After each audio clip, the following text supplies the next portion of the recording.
اور مشرف صاحب اور ضیاء الحق صاحب کی طرح اس کے خواب ہیں. تو یہ پاکستانی قوم کی بدبختی ابھی سے شروع ہو گئی ہے. لیکن کاش کوئی بندہ بولے کہ اس بندے کو ہٹاؤ, خبردار اس کو ایک دن ایکسٹینشن نہ دو.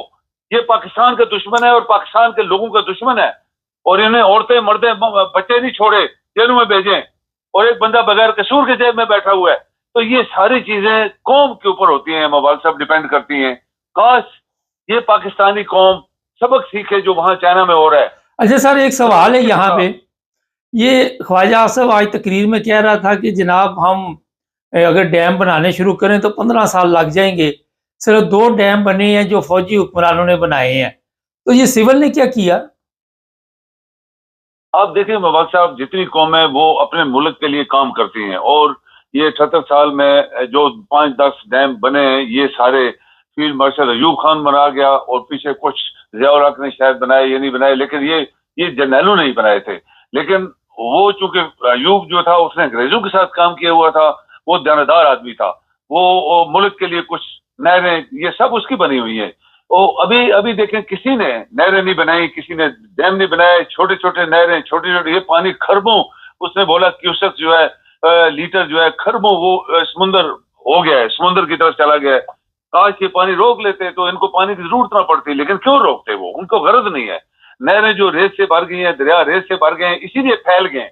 اگر آپ کے دریا اور نہریں اصل حد کے اندر آپ رکھنا چاہیں جیسے چائنا نے کیا ہوا ہے, تو وہ اپنی حد کے اندر ہی رہتے ہیں, ان کو گہرا کر دیا جاتا ہے. اتنا گہرا بنا دو کہ 1 انچ بھی باہر نہ نکلے اپنے کنارے سے. اور یہ پاکستان میں نہیں ہوا, کیونکہ پاکستان کے حرام خور لوگ ہیں. تمام سیاستدانوں کے علاوہ جو آپ کے ڈپارٹمنٹس ہیں یہ سب حرام خور ہیں, حرام کھاتے ہیں, روٹی حرام کی کھا رہے ہیں. تو پاکستان کے ساتھ ان کو غرض نہیں ہے, اسی لیے سب کچھ یہ ہو رہا ہے. اوپر سے اللہ کا عذاب ہے, میں اس کو عذاب کہتا ہوں. یہ اللہ تعالیٰ کا بہت بڑا عذاب ہے اس قوم کو. یہ جاگ نہیں رہی, یہ اللہ سے معافیا نہیں مانگ رہی, اور اکڑ کے ان کے اندر تکبر, اور آپ کی طرح جیسے آپ نے بھی کہا, میں نے بہت وقت آپ کے کسی پیر نے مدد نہیں کی. یہ پیر جنگلی لوگ, جاہل لوگ ہیں, یہ فائدہ اٹھا رہے ہیں اس قوم سے, نالائق قوم سے. یہ لوگ جنگلی, ان پڑھ اور بیوقوف بنا کے ان کو پیر بنے ہوئے ہیں, اور ان کی جیبوں سے پیسے بٹور کے خود اپنے نام پہ یونیورسٹیاں, کالج, سب کچھ اسپتال بنا رہے ہیں. اور ان کو مانگنے والا سڑکوں کے اوپر وہ لے کے اور لوگوں سے پیسے مانگو. نہیں تو سر پوچھ تو رہے ہیں کہ بریانی میں بوٹی تھی, وہ غریبوں سے پوچھ تو رہے ہیں. جی موبائل صاحب ایک دفعہ پھر میں نے کہا وہ جو بریانی دے رہے ہیں اس پہ یہ سوال کرتے ہیں کہ بریانی کے اندر بوٹی آئی آپ کو؟ یہ افسوس ہے, ہمیں تو افسوس ہوتا ہے. کاش کوئی ایسی حکومت آئے کہ آتے سب سے پہلے مزاروں کے اوپر پابندی لگا دے, پکی دیواریں بنا دو, ختم. مسجد میں جاؤ, نماز پڑھو, اللہ کے سامنے سجدے کرو نا, جو کائنات کا مالک اور خالق ہے, تو اس کے سامنے سجدے کرو. یہ تمہیں پیر کیا دے گا بھائی؟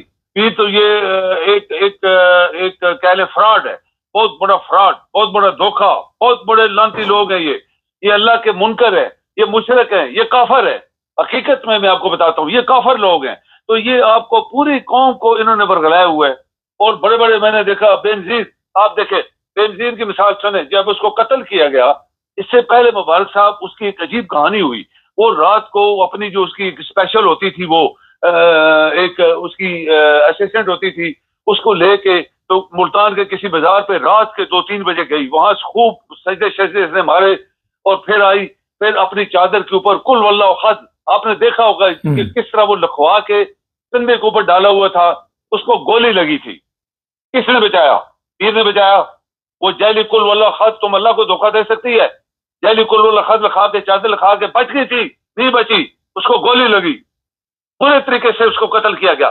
تو یہ اللہ کی طرف سے ایک نشانی ہوتی ہے کہ تم مجھے نہیں یاد کرو گے, جاؤ جس کو مرضی یاد کرو, تم بچنے والے نہیں ہو. کیونکہ اللہ نے حکم دیا ہے کہ مجھ سے بچنا ہے تو میرے سامنے سجدہ کرنا پڑے گا, مجھے ماننا پڑے گا, میرے احکامات کو ماننا پڑے گا. آپ دیکھیں بڑے بڑے انبیاء آئے, ان کی دعائیں بھی قبول نہیں ہوئی, جو اپنے آپ کو یا اپنی اولاد کو یا اپنے ماں باپ کو بچانا چاہتے تھے. تو باقی ہم کیا چیز ہے؟ ہمارے لیے سبق ہے بہت بڑا. یہ جو آپ کے زلزلے ہیں, یہ آپ کے شراب زلزلے صاحب کچھ مبارک صاحب, یہ پاکستانی قوم کے لیے ایک سبق ہے. نہیں مانو گے تو میں تباہ کر دوں گا, اور تباہ اللہ ہی کر سکتا ہے. اور سیکنڈ نہیں لگتا مبارک صاحب, سیکنڈ اس نے بولا نیچے سے اوپر، اوپر سے نیچے کر دوں گا، بس ختم. یہ اللہ کا حکم ہوتا ہے، اللہ کا حکم ہی سب سے بڑی طاقتور ہے. لیکن یہ چونکہ کافر ہو گئے ہیں پاکستان میں، بہت کم مسلمان رہ گئے. یہ جو پیر شیر ہیں سارے مشرک ہیں، اور یہ ملک کو، قوم کو، سب لوگوں کو تباہ کر رہے ہیں. اسلام کا انہوں نے بیڑا غرق کر دیا. بہت شکریہ سر. جی بالکل. ناظرین، مقصد یہ بتانے کا ہے کہ چادر پہ لکھوا لو، یہاں پہ لکھوا لو، وہاں پہ لکھوا لو. جب آپ کو سمجھ ہی نہیں ہے، جب آپ کو شعور نہیں ہے کہ اس کا مطلب کیا ہے، اس کی تشریح کیا ہے، اس پر عمل نہیں کرنا. جب آپ کا آغاز جھوٹ سے شروع ہوتا ہے، مطلب سر کا یہ تھا سارا دن فراڈی کرنی اور کہنا کہ میں نے فلاں آیات قرآن مجید کی جو ہے وہ چادر پہ لکھوا لی. اس سے حالت نہیں بدلتی، اپنے اندر جو ہے وہ تبدیلی پیدا کرنی پڑتی ہے انسان. خیر، دیکھتے ہیں اب کون سا پیر بچاتا ہے آپ کو. جتنے پیر ہے سب کے درباروں پہ، کئی تو غرق ہو گئے، جو بچ گئے میرا وہ بھی ہونے والے ہو گئے، وہاں پہ جائیں اور بچائیں اپنے آپ کو. چینل کو سبسکرائب کریں، جڑے رہیں.